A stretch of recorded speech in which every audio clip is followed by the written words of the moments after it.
Hello बच्चों, मैं आपका फिर से स्वागत करता हूं आपके और अपने यूट्यूब चैनल और हम एजुकेटर्स में।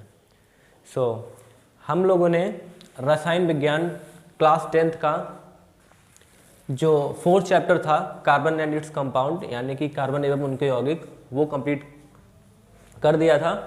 और अगर आपने वो चैप्टर नहीं पढ़ा है तो आपको डिस्क्रिप्शन में लिंक मिल जाएगी, वहाँ से आप वो चैप्टर पढ़ लीजिए। तो आज हम चैप्टर नंबर 5 लेके आए हैं, तत्वों का वर्गीकरण यानी कि क्लासिफिकेशन ऑफ एलिमेंट। एलिमेंट्स का हम किस तरीके से क्लासिफाइड करते हैं, जो हमारी आवर्त सारणी है उसमें किस तरीके से हमारे एलिमेंट को रखा गया है, तो वो आज हम जानेंगे।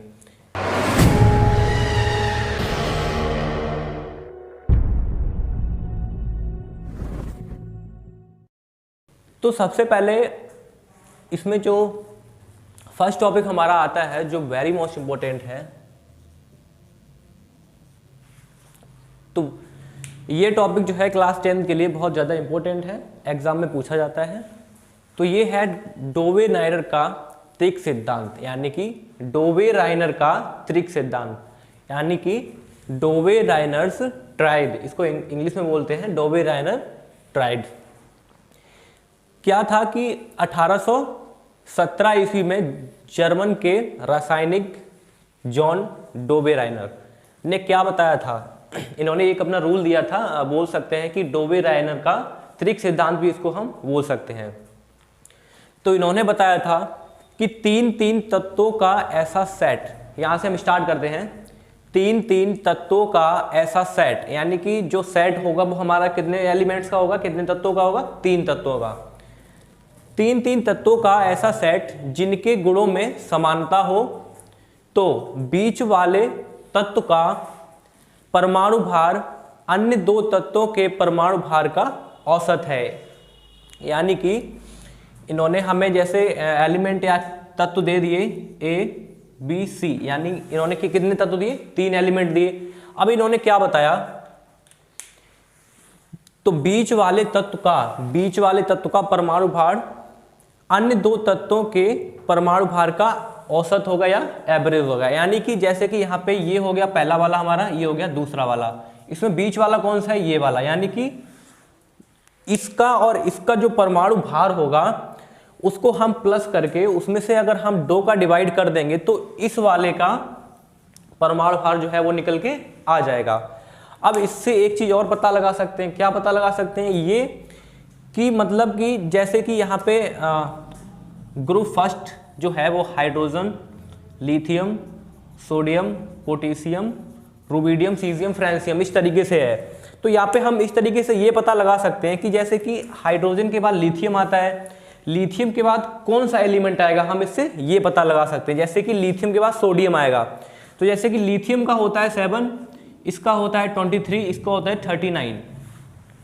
यहाँ पे क्या होता है, तो यहाँ पे हम इस वाले का प्लस कर देते हैं, 7 + 39, 39 में हम क्या करते हैं, 7 को जोड़ देते हैं, तो यहाँ पे हमारा ये 46 हो जाता है और 2 का हम इसमें भाग दे देते हैं या 2 से डिवाइड कर देते हैं, तो हमारा ये 23 निकल के आ जाता है। अब जो 23 होता है वो हमारा सोडियम का परमाणु भार होता है। तो डोवे-राइनर जो थे उन्होंने यही बताया था।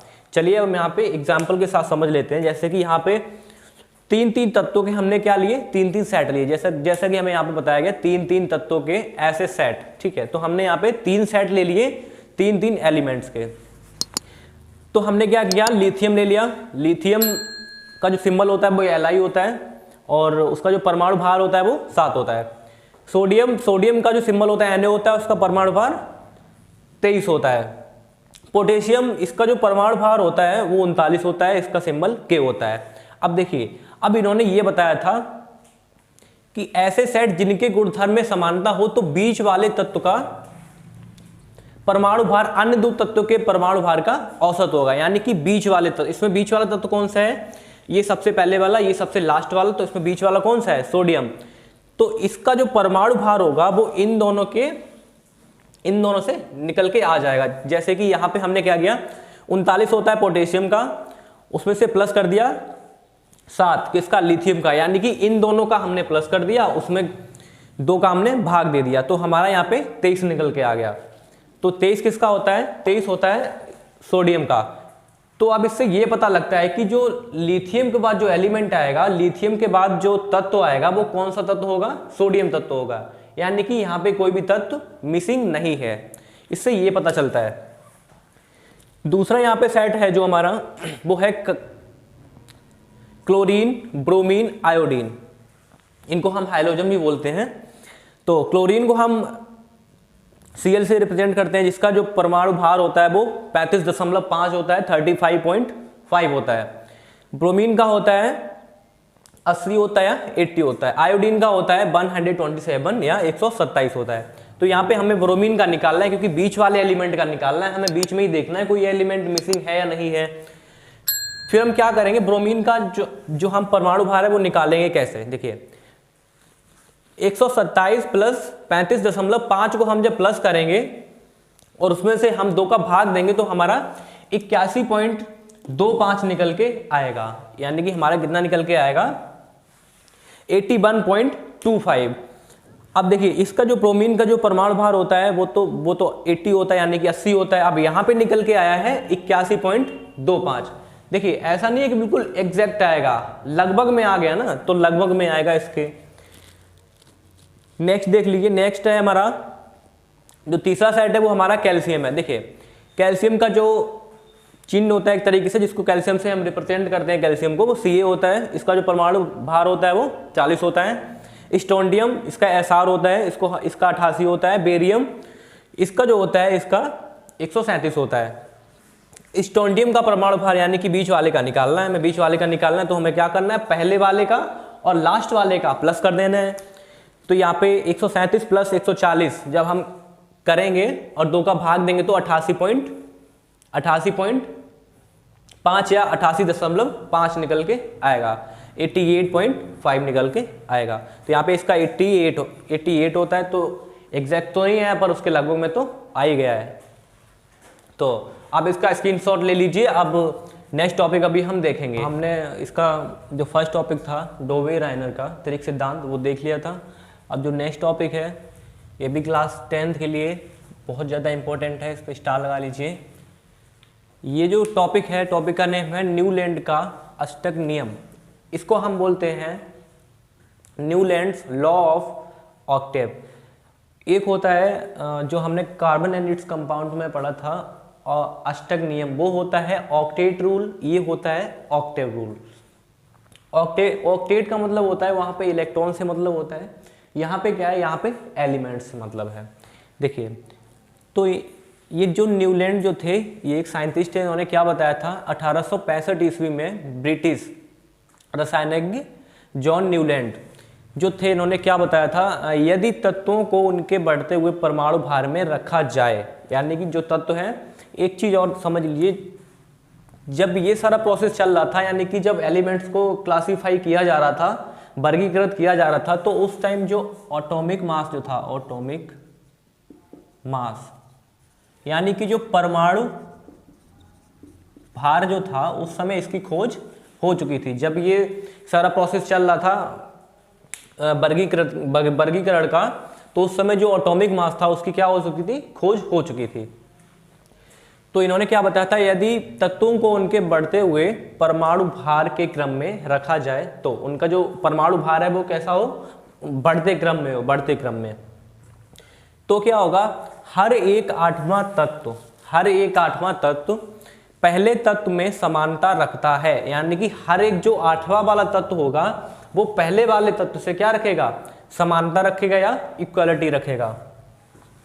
जैसे कि संगीत में भी आठवां स्वर पुनः दोहराया जाता है, यानी कि जो संगीत होता है, ये हमने यहाँ पे लिख दिया है सा रे गा मा पा धा नी सा। यहाँ में क्या है, देखिए यहाँ पे 1 2 3 4 5 6 7 8, यानी कि ये सबसे पहले नंबर पे क्या आया, सा आया, 2 3 4 5 6 7 8। अब 8 नंबर पे भी क्या आ गया, सा आ गया। इसका मतलब क्या है, इसके गुण और इसके गुण क्या होंगे, समानता रखेंगे, आपस में क्या रखेंगे, यानी कि जो इसकी प्रॉपर्टीज होगी वही इसकी प्रॉपर्टीज होगी। ये बताया था न्यूलैंड ने। तो यहाँ पे उदाहरण के तौर पे समझिए। सबसे पहले देखिए बढ़ते हुए परमाणु क्रमांक का मतलब क्या है। देखिए सबसे पहले लिथियम का कितना है 7, ये जो नंबर्स लिखे हुए हैं इसका मतलब परमाणु क्रमांक, ये ग्रुप है। तो लिथियम जो है, लिथियम का परमाणु भार कितना होता है 7 होता है। अब देखिए परमाणु भार इधर चलेंगे तो परमाणु भार बढ़ते क्रम में रखा है ना, 7, 9, 11, 12, 14, 16, 19। तो लिथियम होता है उसका 7 होता है। अब यहाँ पे लिथियम हो गया, बेरिलियम हो गया, बोरान हो गया, कार्बन हो गया, नाइट्रोजन हो गया, ऑक्सीजन हो गया, फ्लोरीन हो गया। देखिए तो यहाँ पे करना क्या है 1 2 3 4 5 6 7। अब इसके बाद जो एलिमेंट आएगा वो आएगा 7 के बाद जो एलिमेंट कौन सा आता है सोडियम। अब सोडियम आता है तो लिथियम और सोडियम के जो प्रॉपर्टीज होगी वो कैसी होगी, इक्वल होगी। जैसे कि यहां पे समझ लीजिए ABCDEFGHIJKL, यहां पे समझ लीजिए। देखिए यहां पे जो जैसे कि 1 2 3 4 5 6 7 8, यानी कि 8 पे क्या आता है हाइड्रो, H आता है 8 पे। अब देखिए जो A की जो प्रॉपर्टीज होगी वही प्रॉपर्टीज H की होगी, यानी कि इसका जो 8वां तत्व कौन सा है हाइड्रोजन है, तो यहाँ पे H आ जाएगा। अब J का जो 8वां तत्व है वो जो I का जो 8वां तत्व है वो कौन सा है B है, तो इसकी प्रॉपर्टीज और इसके प्रॉपर्टीज कैसे होंगे, बिल्कुल सेम होंगे, तो इसमें हमने इसको रख दिया। अब जो C होगा, C का 8वां एलिमेंट कौन है J, तो J के यहाँ पे क्या होगा, यहाँ पे J आ जाएगा। यानी कि हमने, इसका मतलब यही है कि लिथियम सोडियम पोटेशियम, यानी कि इनको हमने इस तरीके से क्लासिफाइड किया है कि इनकी जो प्रॉपर्टीज हैं वो कैसी है, इक्वल है। इन तीनों की प्रॉपर्टीज इक्वल हैं। जो न्यूलैंड थे उन्होंने, एक बार फिर से हम समझ लेते हैं, न्यूलैंड ने क्या बताया था कि यदि तत्वों को उनके बढ़ते हुए परमाणु क्रमांक में रखा जाए, परमाणु भार में रखा जाए, तो हर एक 8वां तत्व पहले तत्व में समानता रखता है। यानी कि अगर तत्वों को उनके परमाणु भार के बढ़ते हुए क्रम में रखा जाए तो हर एक